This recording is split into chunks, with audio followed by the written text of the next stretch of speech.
5 राज्यों में चुनावी नतीजों के बाद हमीरपुर में विपक्ष के सवालों पर केंद्रीय मंत्री अनुराग ठाकुर अपने हमीरपुर के दौरे में रविवार को जवाब दिया है। सुजानपुर की चौकी में आयोजित पूर्व सैनिक आभार रैली में मीडिया कर्मियों से रूबरू होते हुए उन्होंने कहा कि दुनिया भर में इलेक्शन कमीशन की तारीफ हो रही है, वहीं दूसरी ओर कुछ राजनीतिक दल चुनाव आयोग को कोसते हुए नजर आ रहे हैं। कुछ राजनीतिक लोकतंत्र में जनता के निर्णय को अपमानित करने का प्रयास करते हैं। एक चुनी हुई मुख्यमंत्री जो स्वयं नंदीग्राम की सीट पर हार गई थी, जनता का जनादेश उनके खिलाफ था, बावजूद इसके वह मुख्यमंत्री बनी। केंद्रीय मंत्री ने कहा कि जाति धर्म से ऊपर उठकर उत्तर प्रदेश में प्रधानमंत्री नरेंद्र मोदी और मुख्यमंत्री योगी आदित्यनाथ की जन कल्याणकारी नीतियों पर जनता ने मोहर लगाई है। यूपी के लोगों को ममता बनर्जी ने गुंडे का, और जब वह यूपी में आई तो उन्हें लोगों द्वारा काले झंडे दिखाए गए। साथ ही केंद्रीय मंत्री ने अखिलेश यादव के ईवीएम चोरी के आरोप पर कहा कि ये पहले से ही विवादित था कि 10 मार्च के बाद सपा के नेता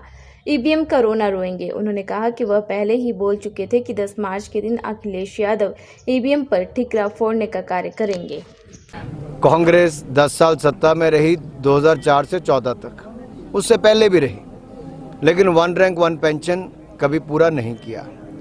मोदी जी ने 2014 में वायदा किया था और अपने पहले 5 वर्ष के कालखंड में ही उन्होंने इसको लागू भी किया और हज़ारों करोड़ रुपया पूर्व सैनिकों को देने का काम किया। जो देश का कोई राजनीतिक दल नहीं कर पाया, वो मोदी जी ने पूर्व सैनिकों के लिए किया है, हज़ारों करोड़ रुपए की सौगात दी है। कुछ राजनीतिज्ञ लोकतंत्र में जनता के निर्णय को बार बार अपमानित करने का प्रयास करते हैं और एक चुनी हुई मुख्यमंत्री जो स्वयं अपना चुनाव हारी, नंदीग्राम के लोगों ने जिनको हराया, वो फिर भी मुख्यमंत्री बनी। जनता का मैंडेट उनके खिलाफ था, जबकि उत्तर प्रदेश में जाति धर्म से उठकर जो कामकाज मोदी जी योगी जी ने किया, उसके कारण जो जन कल्याणकारी नीतियां हैं, गरीबों का कल्याण किया, चौमुखी विकास किया, कानून व्यवस्था में सुधार किया, उसको लेकर वापस योगी जी की जीत हुई, जो इतिहास बना है। मोदी जी की लोकप्रियता को देखकर ममता जी परेशान है, क्योंकि पश्चिम बंगाल से बाहर गोवा में वो खाता भी नहीं खोल पाई और यूपी के लोगों को जो गुंडा कहती थी, जब यूपी आई तो काले झंडे देखने को मिले। अब वो ईवीएम पर ठीकरा फोड़ती हैं। दुर्भाग्य इस देश का ये है कि संवैधानिक संस्थाओं पर प्रहार करने की आदत कुछ राजनीतिक दलों को पड़ गई है।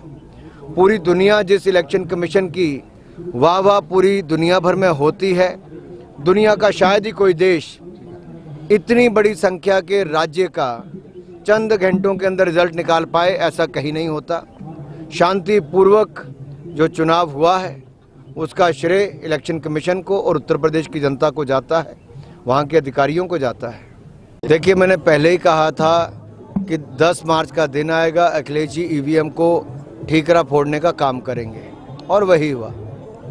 ये जब सारे राजनीतिक दल 2014 से लेकर 22 तक जनता के फैसले को मानने के लिए जब तैयार नहीं हुए, इनकी बार बार हार हुई, 4 बार लगातार ये लोग हारे हैं।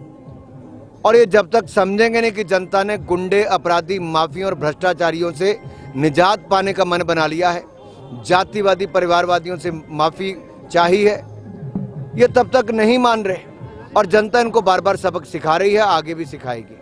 उत्तराखंड में भारतीय जनता पार्टी ने वहाँ पर फिर सरकार रिपीट की है, उत्तर प्रदेश, मणिपुर, गोवा में फिर सरकारें रिपीट की है। हमने जहाँ जहाँ अच्छा काम किया हम वापस रिपीट किया, हम हिमाचल प्रदेश में भी भाजपा रिपीट करेगी। ना उनका यहाँ पे कोई आधार है, ना वो कुछ कर पाएंगे। वो यूपी में आए, आम आदमी पार्टी का खाता नहीं खुला, वो गोवा में गए, उनको वहाँ कुछ नहीं मिला। वो प्रधानमंत्री मोदी जी के खिलाफ अरविंद केजरीवाल जी लड़े, उनकी जमानत जब्त हुई। ये अपने आप में दिखाता है कि केवल बड़ी बड़ी बातें करते हैं, उनका आधार नहीं है। हिमाचल में आम आदमी पार्टी का यहाँ पे कुछ भी नहीं है।